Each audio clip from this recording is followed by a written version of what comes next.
Today, we're digging into a pretty unsettling process. How the very system designed to protect us can, just through its own gears and levers, completely deconstruct a person's life. It's a scary question, right? But here's the thing the source material points out. It doesn't take some mustache-twirling villain or a grand conspiracy. Nope. All it really takes is regular old bureaucracy, a little bit of bias, and the system's own momentum to kick off a chain reaction that is absolutely catastrophic. So, you can basically break down this journey from having a normal life to total ruin into 6 stages that kind of overlap. It all kicks off with an accusation. Then the legal process itself gets turned into a weapon, which then triggers financial and psychological ruin, and it all ends in just a complete collapse. For this explainer, we've organized that whole journey into 5 key parts. All right, so here's our roadmap. We're going to start at the very beginning, the entry point, how someone even gets sucked into this in the first place. Then we'll see how the system's own rules become a weapon. From there, we'll get into the two-front war on a person's money and their mind, look at the permanent scars, and finally, we'll talk about the ultimate outcome, what the source we're looking at calls the final erasure. So, how does a nightmare like this even start? It's almost never some big, dramatic, complicated event. The entry point is usually shockingly simple. Just look at this. A single statement. That's it. An unproven claim in a messy divorce, a false call from an angry neighbor, or even just a simple misunderstanding by a police officer. That one little spark is all it takes to set someone's entire world on fire. And this is where the floor just drops out from under you. They're called ex parte emergency orders. It means a judge can, based on hearing only one side of the story, kick you out of your house, block you from seeing your own kids, and freeze your assets. And the key part?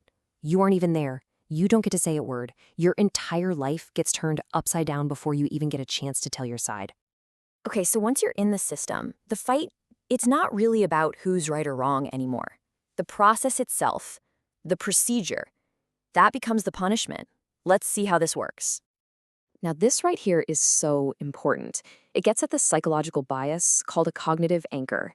Basically, that very first document a judge sees, that initial accusation, it anchors their entire perception of you.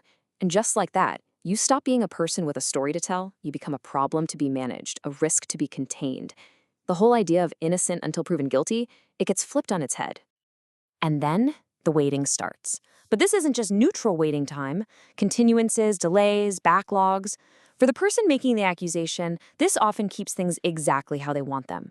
But for you, your life is frozen solid. You can't move on, you might not be able to see your kids, you can't clear your name, sometimes for years. Which brings us to a really grim reality. If you can't afford to fight, you just can't win.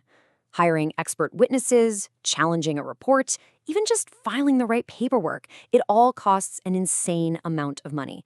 The second the money runs out, your ability to defend yourself, poof, it's gone. And that leads us straight into the next stage, where the whole thing becomes this brutal two-front war, one against your bank account and the other against your own mind. It starts with that first big check you have to write. 10 grand, just for the retainer.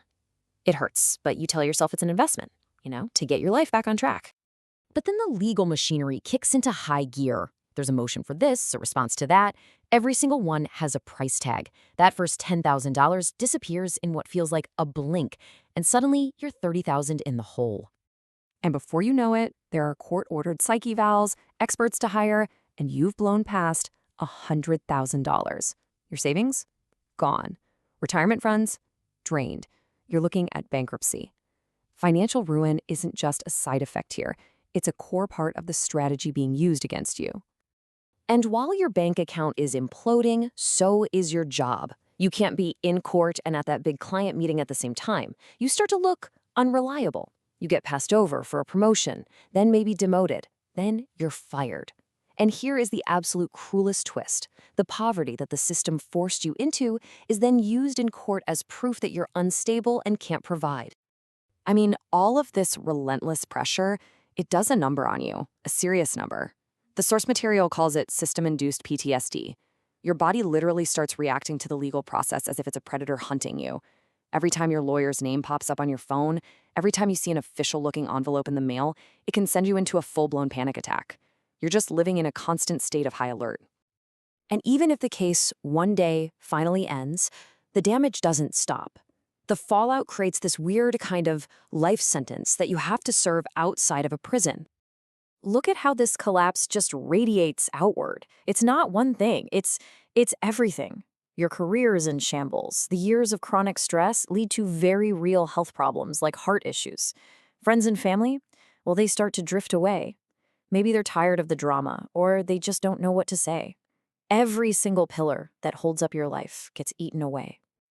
And that leads to the single most chilling fact from the source material.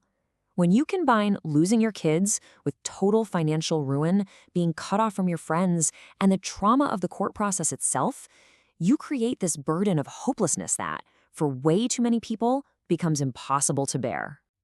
So that brings us to the final stage, and it's not bankruptcy and it's not prison. According to the source, the worst possible outcome is something else entirely. It's called identity erasure, and it's just as horrifying as it sounds. The system, piece by piece, just strips away everything that makes you you. Your legal role as a parent? Gone. Your credibility has been so shredded that your voice is gone. Your money is gone. Your social network is gone. You're basically left as an empty shell, forced to be a silent witness to the complete demolition of your own life. And I want to end with this final, really haunting thought from the guide. The worst outcome is the system erases your identity and leaves you alive to feel every part of it. And that leaves us with a really deep and disturbing question. What is left of a person when everything they were has been taken away, not because of a crime they committed, but by the very process that was supposed to deliver justice?